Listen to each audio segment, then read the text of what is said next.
All right, Eddie. So we are on part two now. So hopefully your system has booted up and you are here. So a few things that will be different. I'm going to remove OBS from your computer.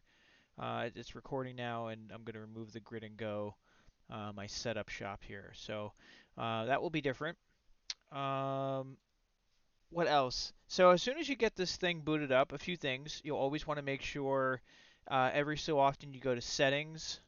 Sorry, I have two monitors. So you go to settings and you go to Windows Update and always try to make sure you're up to date. Yeah, I mean, there's no need for me to do this, but this right here, definitely something that I'm going to do. I'll just do it now. This way that's done. So there you go. There's a prime example. That's a new update that just came out. Must have been overnight. Um, so that's that.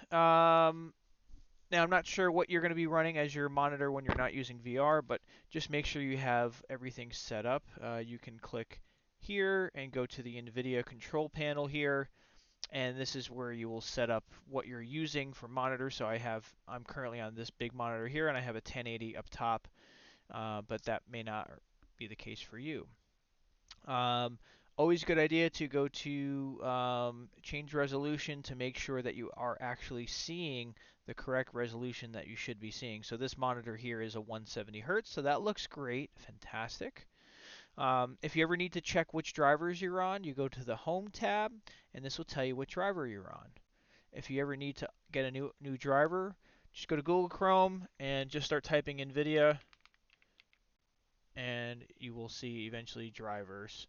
Um, I do it so often that it kind of populates already, but just there you go. Click anything that says that, download the official NVIDIA drivers. It'll take you to NVIDIA.com and go to GeForce.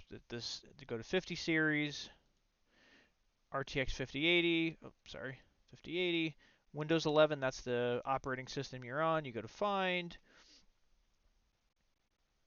and there's no need to always get new drivers every single time.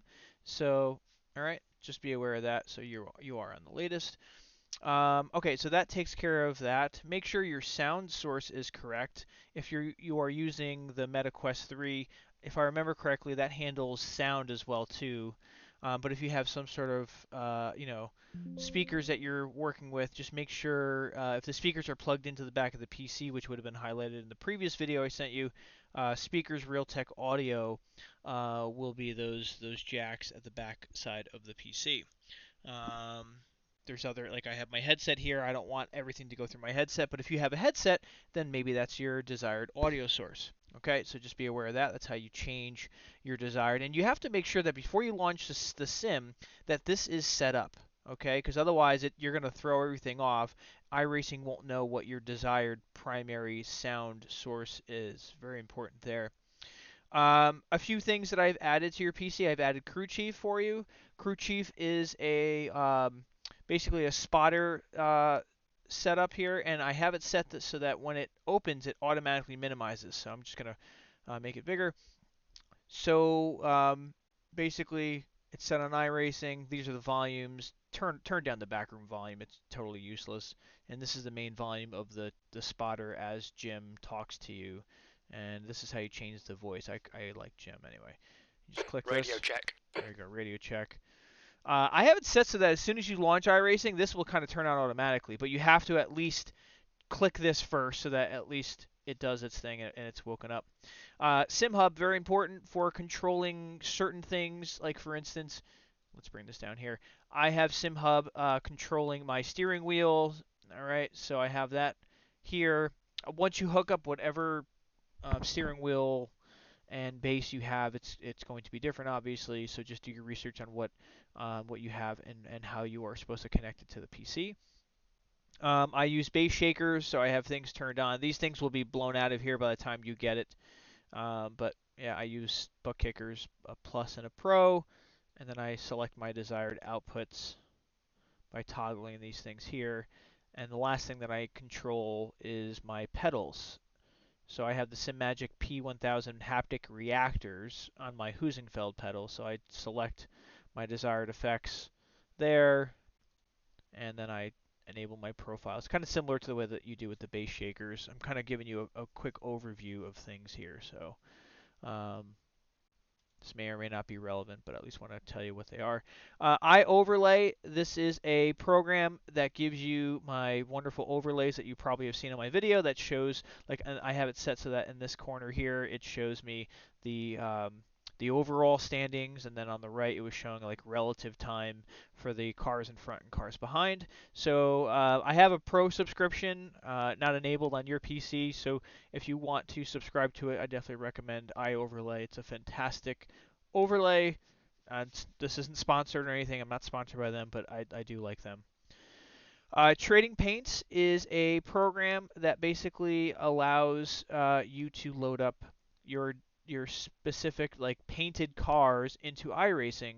It basically just uses whatever login you are using and then loads the paints. So that's something that you'll probably have to spend some time kind of learning about if you end up having someone paint your car or if you end up venturing into painting it yourself. That's basically what you can do. You can even go to tradingpaints.com and you can just pick free liveries for any car and then load them into your account, which is pretty nice. Um, so that's Trading Paints. Okay. And then let's actually get into iRacing because you're gonna probably need to like figure out how this works. I'm pretty sure if I remember correctly, you are brand new to iRacing. So a few things that you're gonna have to do once you get going here. Did I click it? Oh, it's already on. So let's go to home. So this is where you're going to end up, and most likely, if you have a new iRacing account, you're gonna go through like a quick like overview and tutorial that it's gonna show you on this page. But once you get past that, you're gonna want to go into a session, and you will want to tell iRacing what you are currently using for a monitor or a headset. And since this will be your first time doing it, it should automatically prompt you to tell iRacing what you are using. And here's how it should look. All right, so you can just pick official, or you can just click test drive just for the first time. There you go. We're going to test drive the Mazda at Lime Rock Park. This is the weather. You can change any of these things. Anyway, we're not going to do that. So we're going to click test drive. And then, so I currently use a monitor. You will want to now use one of these options depending on the desired framework of your headset. Okay, so I'm on a monitor. I'm going to click monitor. You're going to click one of the VR options. And then in a moment, we're going to get a little pop-up because it's going to realize, oh, wait a second, we're loading a sim and we don't know what you're using for a monitor or a headset. There it is. So I have two displays connected. Radio check. There you go, radio check. See how it launches? Now I happen to know that my main display is actually display 2. Don't mind that. So then we're going to click, sorry, this thing's in the way, auto configure recommended. And you're going to do the same thing. So it's saying it recognizes that we have an RTX 5080 and it recognizes the actual monitor. And this monitor I'm using is 2560 by 1440 and 170 Hz, so that's great. It has recognized the correct monitor. We're going to click finish, and now it will continue loading our session.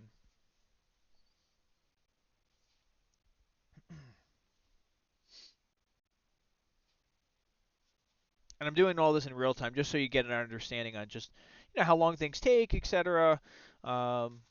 Usually when you load into a smaller track and a smaller session, the load times will be quicker. If you load into like the Nürburgring, that could take, a good eternity. It'll feel like that. It'll feel like it's like 40 seconds or something like that. So that will be normal. Now for you, for me, it says test. So this means that it knows my steering wheel, it knows my pedals, because I've already synced those things up. But for you, it'll say configure controls, which is great. So you will click configure controls, and that will bring you into the options.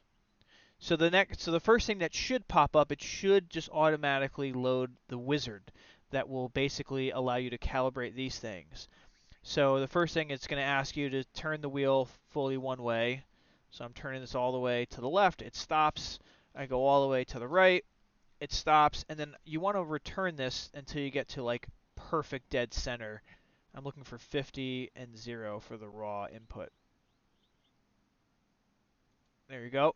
And then turn this. I currently have my wheel set to 900 degrees of rotation. So this wheel is literally 90 degrees. And I'm just finding that perfect 90 degree here, and now returning it. Okay, the steering wheel's done. Now we have to do pedals. It should automatically pop up for the pedals, but here I'm going to do it manually. So depress the throttle fully and then release it. Cool. Done. And now depress brake fully. I have a load cell brake pedal, so that's checked. So that's great. I'm now going to press this all the way to 100. Done. Auto clutch. I'm just going to do auto clutch for now. And then the next thing it should do is ask you to do upshifting. There we go. That's upshift on my wheel. Downshift on my wheel. Have a H pattern. I do have an H pattern, but we're not going to do that yet. The next thing it should ask you to do is program your left and right. Um, Look left, look right. So if you want to use that, I mean, you have VR, so you don't really need to do that. I just use the left arrow on my keyboard for left. I use right arrow on my keyboard for this one, and you can do whatever you like. The last thing it will tell you to do is select the exit button. This is basically like escape. You want to make sure that this is an easily accessible button so that if you like crash or something happens and you need to exit in a hurry, you can quickly press it. I have this set to a button on my steering wheel that I've been using the same button for many years, so I know exactly where it is. Okay, so that will basically round out the primary wizard. Now there are some things that you will want to make sure that you set up individually. So for instance, my steering wheel has a peak rating of 20 newton meters, and I have it set at the full 20 newton meters within the software of the wheel. So I have it set to 20, and then I have my strength at only 6.7. You can raise it up depending on the car. You may want to raise this up. I was just driving the Ferrari, and the Ferrari has so much like force feedback, it's insane. Whereas when I drive the Porsche, I crank this up to like 9. Um, and these things I just leave down here. Coming over here, if you want the driving line and the pit exit line, great. Don't do these things, man. I'm just telling you right now, these will be a crutch that will be hard to break that habit, okay? So don't do that. Come order option, and here's where you want to change up some things. So like my delta split times, I have this set up for a steering wheel button, okay? Um, these things we can adjust in car, so don't even bother doing these things. My recommendation. I don't typically adjust any of these other things, but you can if you want to have like a quick button to say pass left or pass right, etc. Great. Okay, miscellaneous. If you are using um, the SimMagic haptic reactors, those little pedal motors, vibrators, uncheck this box. It's counterintuitive. Okay, so if you are using the SimMagic haptic reactors, uncheck that box. Okay, that's first and foremost. I don't typically mess with anything else here, but you may want to. And then your graphic settings. So this is where you're going to mess around with all of your settings for your headset. Um, in order to run iOverlay or any type of third-party overlay, you need to disable these two boxes. Great. Reflex, we'll do enabled plus boost. I only have one screen. No need to change any of these things. But now my viewing distance is 22 inches. So now it's 2. Oh my goodness, sorry. 2. Compute. All right, so that's going to figure out my field of view. Okay, done. Click advanced, and then you can turn on or off these things. I can turn all these things like super high because now I'm only on one screen, so SSR high always, sharpening, distortion, heat haze. Yeah, I can literally max out all these things. Make sure max cars is set to 63. Um, Otherwise, any overlay will be missing important data about all of the potential cars that are on track. Okay, come over to the replay file, and I recommend you check this box, ask to save replay on quit. Okay, I'm just going to do it for you. So there you go. Actually, this might be blown out too because I'm going to clear all settings, but I definitely recommend doing this, and I'll show you what this means. Cockpit mirrors. Now, the replay. If you're gonna like basically save replays and like do screenshots of things and you want it to look pretty, you will want to do the next few things. Click all these things: motion blur, high strength, SSR, high, rain only, sharpening, depth of field effect, absolutely. distortion, heat haze, okay, and then definitely check the replay render modes. Very important. So there you go. You want to at least do those things, if not more. And down to the sound settings. So I use surround sound. I click this. I do want voice chat. I want to hear all of the chatter through my headset. I want to use the mic on my headset, and I want to set a button on my steering wheel to talk to people. Okay. Um, I recommend keeping the main volume high. Replay volume, turn this down. You'll thank me. Engines, I turn down just a touch. Tires, I keep at the max. Crashes turn down. Wind turn down. Rain turn down. In-car, I turn down. The ambient noise, I turn down. The user interface, I turn down. Since I use Crew Chief, I turn down the iRacing spotter, and I don't mind hearing the chatter of the other drivers and the banter. It's kind of entertaining. So if you keep this checked, you will get the spotter information as a text overlay from iRacing as well. So you might get information from iRacing spotter that you don't get from Crew Chief. So I kind of keep this enabled so that at least I get that text information. Um, then you go to the control, and then you will want to make sure that you set up some of these things. And it depends on the car that you drive, right? So if you do like rain events, you want to make sure that you have your windshield wipers, selected. I do recommend. Here are the things that I do recommend. If you are I'm sure you are a road guy. I think windshield wipers definitely do that. Pit limiter, absolutely. You want to do the headlight flash on certain cars. I never start my race without my car started. Some people do. Second clutch, if you have a dual clutch car, that's good to do. And then over here, what I do is I do okay, active reset run and active reset start point. This is definitely for advanced using, but definitely try to set up some sort of a button if you can on your steering wheel.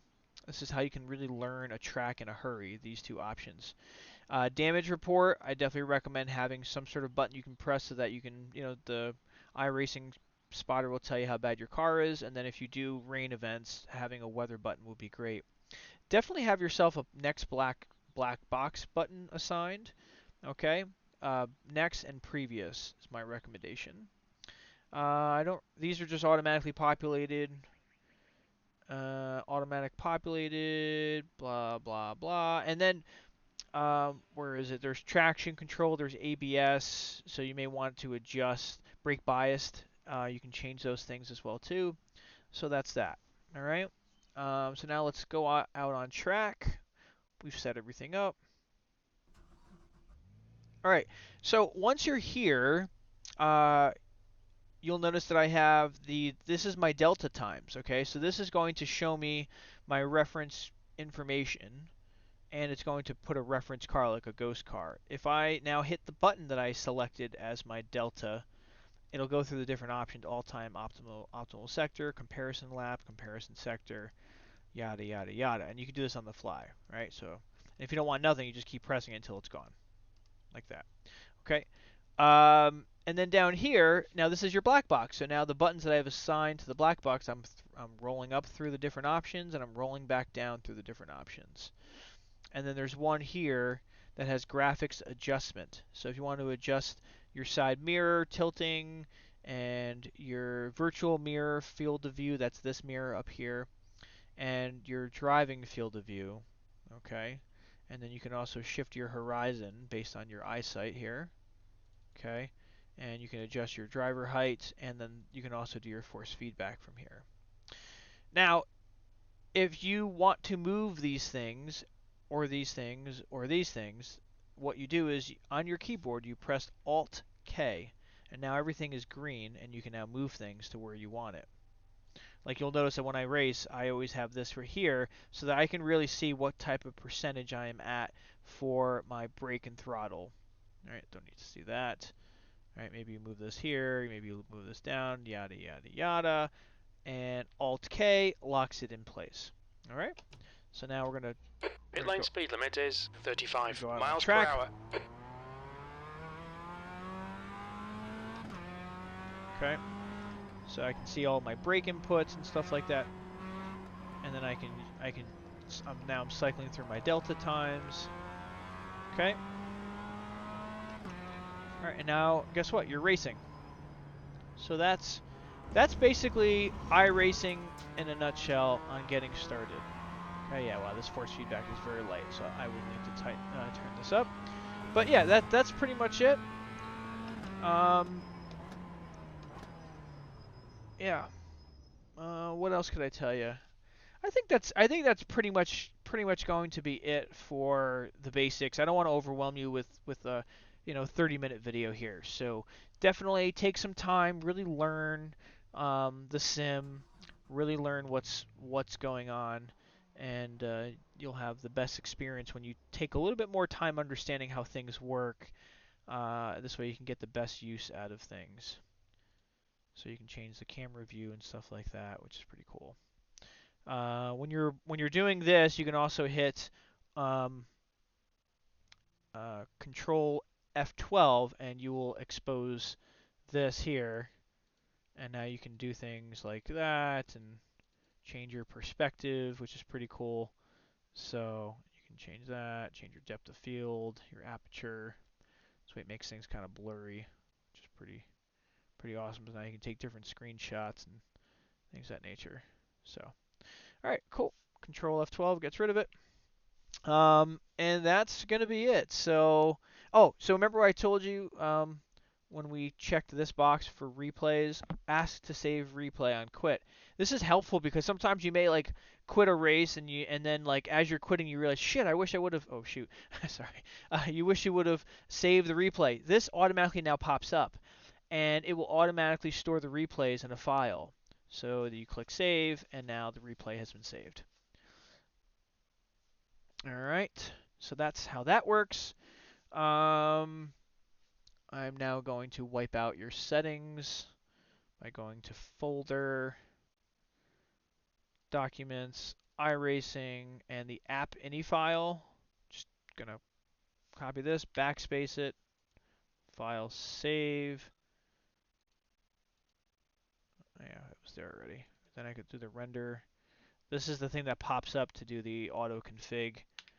So file save. The other you do have another option for telling iRacing what type of monitor or screen you're on. You can go down to the settings here, okay, and you can do run graphics config. So right from here, at any time, without even loading, you can now tell it what you are. Sorry, this is my Discord thing. I need to just delete it. So there you go. Display 2. Auto config. So it's like the same thing as before, right? Except we're not loading into a session now. The other thing I like doing, I like having the smaller UI scaling, so that when you're looking at like the official, I can see more options. If I go back here and I put this back to the default, which is 100. Oh shoot, 100%. Oh, it didn't do it. That's weird. Actually, I think default's 105 if I remember correctly. Yeah, it's either 105 or 120. Yeah, whatever the default is, it's a little like, yeah, there it is. That's what it normally is, and these things are like massive. Now, if you need that for site, that's great.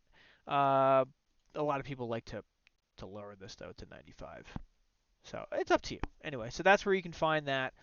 And yeah, so that's gonna pretty much wrap it up. I hope that yeah, I hope that this has been helpful. I know this is already 23 minutes, so yeah, I said I didn't want it to be a half an hour, but anyway, it is what it is. I want you to get best use of this thing, so I hope that that was helpful. And any questions you have, feel free to reach out to me. And thank you so much for your business, Eddie. All right, I wish you all the best. Thank you.